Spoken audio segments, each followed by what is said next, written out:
Spéciale dédicace pour Nadia. Ma recette de pâte à choux. Alors les ingrédients. Il nous faut 3 ou 4 beaux œufs. Il nous faut 75 g de beurre. Il nous faut un quart de litre d'eau. Il nous faut une demi-cuillère à café de sel. Et puis 150 g de farine. Alors première étape, je vais faire bouillir mon eau avec mon beurre, et quand mon beurre sera fondu, je vais tout simplement arrêter le feu. Bien, quand mon beurre est bien fondu dans mon eau salée, j'ai encore un petit morceau là, je vais le retirer du feu, et pendant ce temps-là, au début de ma préparation, j'allume mon four pour qu'il soit bien chaud dans les 10 minutes qui viennent.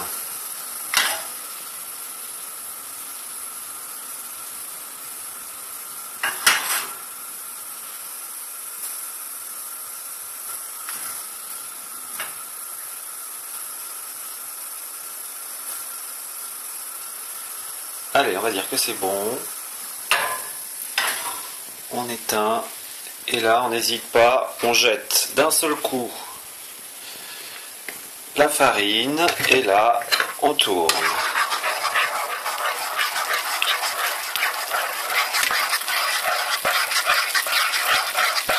Et si tout va bien, ça nous fait une belle boule qui va se décoller. Voilà.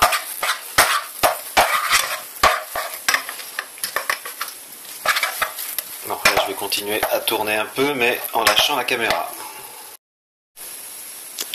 Voilà, alors j'ai pas hésité à mettre ça dans un saladier en plastique parce que ma casserole elle risque de s'abîmer un peu, et puis j'ai vu que ça faisait une bonne consistance, autrement je l'aurais mis encore dans ma casserole sur un feu très doux pour faire dessécher ma boule pendant 1 ou 2 minutes. Mais là c'est parfait, je vais juste la travailler encore un tout petit peu, le temps qu'elle refroidisse avant d'incorporer mes œufs. Alors mes œufs, je les bats en omelette un par un pour pouvoir les verser au fur et à mesure.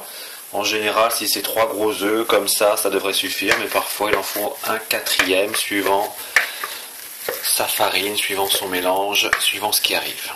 Allez, je laisse refroidir quelques minutes.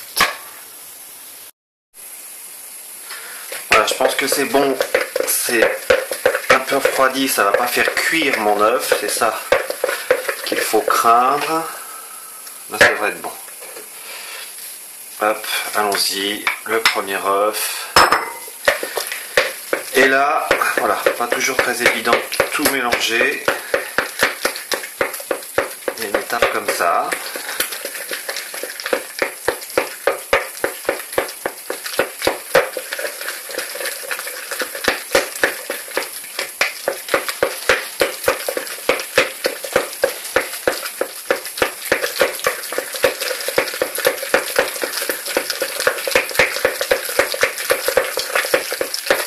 Et après, ma pâte retrouve un aspect homogène après s'être un petit peu disloqué. Et voilà, comme ça, je vais rajouter mon 2e œuf. C'est parti pour le 2e œuf.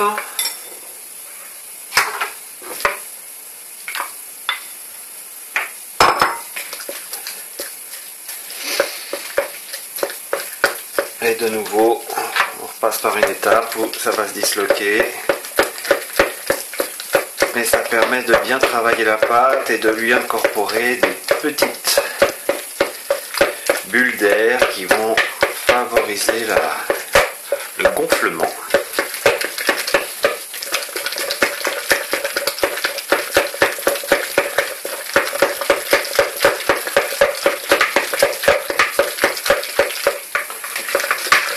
Je pense que ça peut se faire au robot cette pâte là, mais à la main ça prend pas beaucoup de temps. Et voilà, j'ai de nouveau ma consistance. Je vais rajouter mon 3e œuf et je pense qu'on sera bien.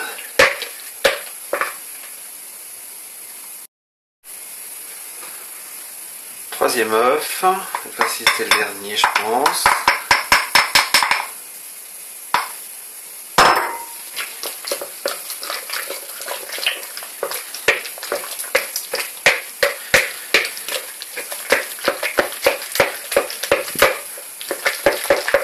Et on obtient une pâte qui devient de plus en plus collante au fur et à mesure qu'on incorpore des œufs, et il ne faut pas qu'elles deviennent complètement dégoulinantes. Donc là, effectivement, ça y est.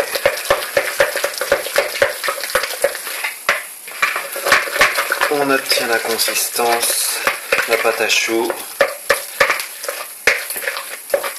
Ouais, c'est beau, elle est brillante.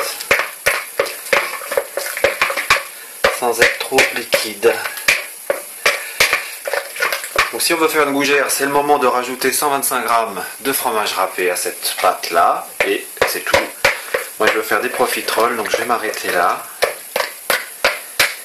Il ne reste plus qu'à faire des petits choux sur une tôle, et je vais mettre ça 25-30 minutes au four thermostat 7. Voilà, je crois qu'il n'y a même plus besoin de la travailler là, elle est bonne. Plus qu'à faire des petits choux.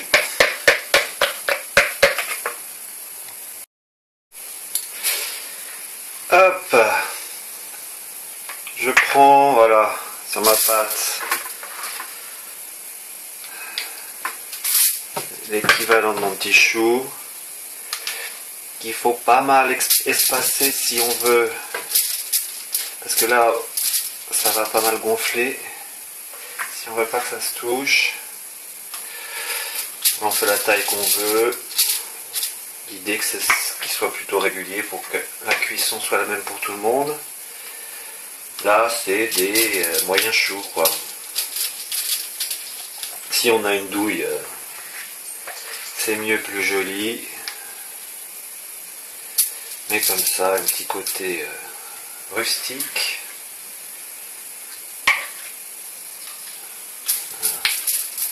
Je prends même pas le soin d'huiler ou de beurrer ma plaque parce que ça va glacer, ça va pas accrocher.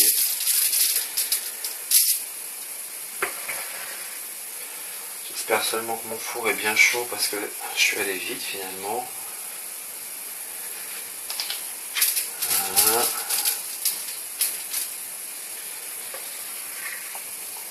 Après, si on veut que ce soit joli, il faut faire le moins de petits pics. Mais voilà, s'il y a des petits pics, ben, ça fait des petits côtés croustillants un peu. Et là, ben, comme d'habitude, souvent avec cette quantité, je suis obligé de faire 2 fournées si je fais des choux. Après, si je fais une couronne, une grosse couronne de gougère, il n'y a pas de problème, ça tient au milieu. Là, ce sont des petits choux. Il va falloir faire 2 fournées, je ne vais pas pouvoir mettre toute ma pâte.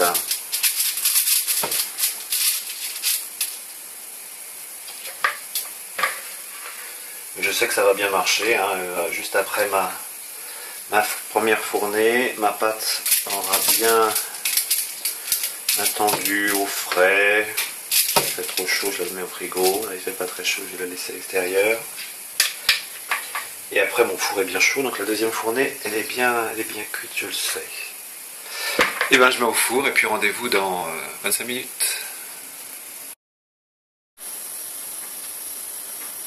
Voilà ce que ça donne après 25 minutes exactement. Comme ils sont un peu gros et que je veux pas les manger frais mais farcis de glace, je vais les laisser encore 5 petites minutes à la sortie du four pour qu'ils dessèchent un peu et ne pas prendre le risque qu'ils soient trop mous à l'intérieur ou pas assez cuits. Donc encore 5 minutes, porte entrouverte pour finir la cuisson et un peu les dessécher. Et ce sera bon. Ok, les 5 minutes supplémentaires sont passées. Petite inspection, c'est parfait. Hop, on va pouvoir les sortir. Je ne ferme pas mon four pour ma fournée suivante. Hop, et on va pouvoir les inspecter gentiment. Très bien. Hop.